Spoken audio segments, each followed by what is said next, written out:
Welcome back.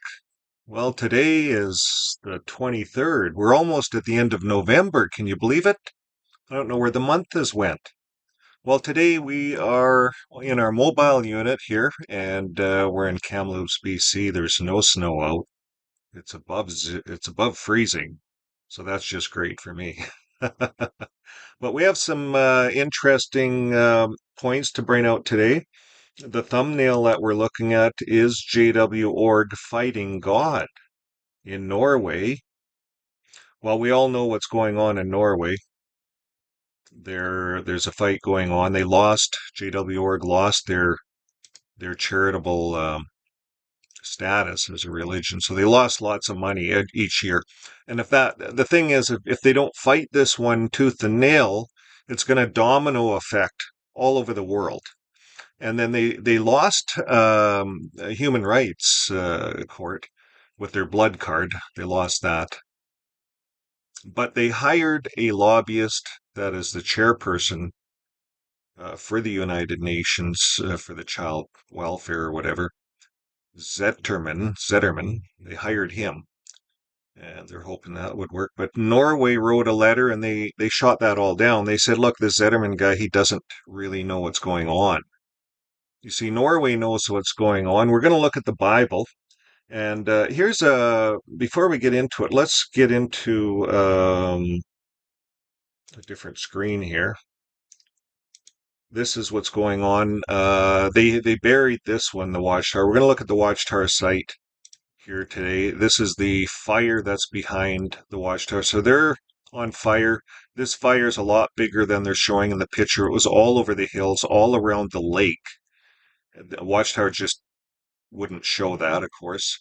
So Watchtower has fire licking at its doors all over, quite literally fire licking at its doors. Now this fire is 100% out, but it's all just black forest now. And so this is what's on JW Org today. When a disaster strikes, steps that can save lives. So all of a sudden they're fire experts. They got involved a bit there in the fire. They helped the community out. They don't normally do that, but because they have so much property there, it made sense that they had to get involved. Now, we're going to look at this relative position. Now, as a Jehovah's Witness, and I was a Jehovah's Witness for a lot of years, so this relative position, when we talk about Romans 13 and 1, that allowed us in our conscience to say, well, governments, they don't have a lot of control over us. It's according to relative position. Now, I'm doing this video because of one of the channel members brought this out in the comments, and I talked about Romans 13 in one of my last videos. So we're going to talk about this just briefly. Relative position. This is a word that JW Org added to the Bible. We're going to show you that. So here, it's a big thing. As a Jehovah's Witness, it's a huge thing. Because little kids will say, well, yeah, the governments only have relative authority over me. I'm allowed to do this, this, and this. Maybe the governments say you're not allowed to preach in this neighborhood. Maybe there's some other reasons. Maybe there's nuclear fallout or whatever's going on in that neighborhood.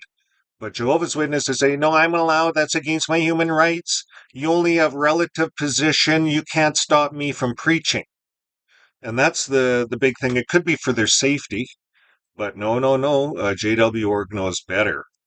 So they know better to the point that they have their members going to jail in Russia and many other countries around the world. They know that much better. So they don't listen to the governments.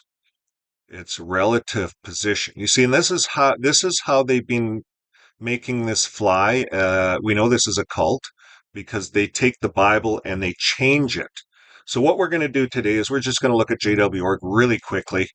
We all know what this relative position means. It's just a way of justifying that the governments do not have control over me, not complete control. So this came about in this Bible, and we're using all JW Org Bibles.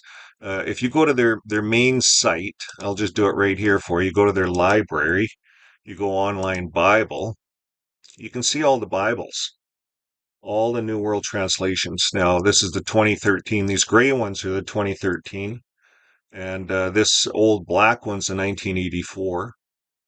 And then you come down here, there's the Kingdom Interlinear, the King James, the American Standard, the Bible in the Living English, and the Emphasized Bible. So we're going to look at all of them. I got them all open. This is not going to take long. Okay, so we go along here. We're looking at their first Bible, their 2013 edition. It says, "Let every person be in subjection to the superior authorities, for there is no authority except by God. The existing authorities," this is where the changes, the existing authorities stand placed in their relative positions by God. And they have a lot of little sub points here that you can open up, little scriptures. That's how they do it. They say, well, this is how we justify doing this, I guess. I don't know. But this is supposed to be the Bible from the beginning, not to be changed. But if you add this whole section in, relative position by God, it changes the meaning. Let's just take a look. Here's the 1984 edition of the New World Translation, and it says the same thing. The existing authorities stand placed in their relative positions by God. Now we go over to the Kingdom Interlinear of the Greek Scriptures. We're going to look at that. It says this is a JW.org site, every soul to the authorities having over let be subjection himself, not for is authority, if not by God. The authorities, but being by God, have been set out in order they are. There's no word relative. Relative is not there. Changes it. So let's move forward. This is the King James Version. It says, "Let every soul be subject unto the higher powers. For there is no power but of God, the powers that are ordained of God." You see, there's no relative. It says, being subject to the higher powers, that these powers are from God. Let's look at their other translation. This is the Holy Bible, American Standard Version. It says, "Let every soul be in subjection to the higher powers, for there is no power but of God, and the powers that be are ordained of God." Again, no relative. Be in subjection to these higher powers. God's running the show. That's what it says.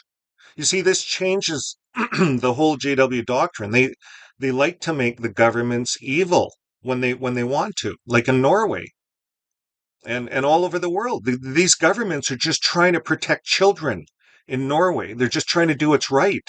But you see, JW.org shuns children. They're okay with it. They're okay with it if the children do not conform to the way they want them to. If a child wants to go to university, if a child wants to have a worldly girlfriend, you see, you can't do that in that organization. And what's wrong with a child having a girlfriend of his choice as he grows older? You know, he becomes 18, 19. Some of these kids are 20 years old living at home and they want to start dating. They can't date outside of the congregation or they have to move out. So it sucks to be a Jehovah's Witness, I'll tell you that much. Romans 13, 1 to 14. This is the American Standard. Yeah, there's no relative there. We just read it. Let's move on. This is the Living Bible. The Living Bible says, "Let every soul be submissive to superior authorities, for there is no authority except by God, and those that are given their positions by God." And those that there are given their positions by God. There's no relative. It's just straightforward. Be submissive to the superior authorities. Now, here's the last one. The Rotherman Emphasized Bible, "Let every soul unto protecting authorities be in subjection, for there's no authority save by God, and they that are being have by God being arranged." So this Bible's saying that God's arranged all these authorities. You see, that's why I don't get too excited about elections and things like that, because all these other Bibles, except Jehovah's Witness Bible, all the Bibles and every other Bible I looked at, they do not say relative. They say that God's arranged this for a reason. Okay, well, that's all I can give you today, but think about it in Norway. If all these other Bibles are correct, and God has arranged these authorities to protect children, JW.org is, in fact, according to these Bibles, fighting directly against God. And that's a fact. And they've been doing it for quite some time. They've even changed their Bible. They've changed the Bible so they could justify this to all their members. That's a crying shame. Well, folks, let's keep living our life with love. When we live our life with love, we do not have to craft or change the truth. We don't have to change words or add things in. It is what it is. We live our life with love. We love our neighbors. It doesn't mean we walk around with a pasted on smile. That's not what that means. Love means getting up and walking your dog. Being a good owner to the dog. That's love, right? Love is maybe helping your wife do the dishes, sweep the floor, do some housework, take the load off her. That's love. And there's so many other ways to show love. Some people think that love is just one thing. It's not. We don't walk around with a pasted smile or any of those things. But love is an energy, and it's an opposite energy of hate. So we can't walk around hating the governments just because J.W. Org put this word in their relative positions. Oh, these guys are from the devil. 1 John 5:19. They've taken the Bible and they've just twisted it. But if they just followed it, this is an arrangement. These governments are here for a reason, according to the Bible, if we're following the Bible. Anyways, folks, that's all I have for you today. We'll see you on the next video. Bye for now.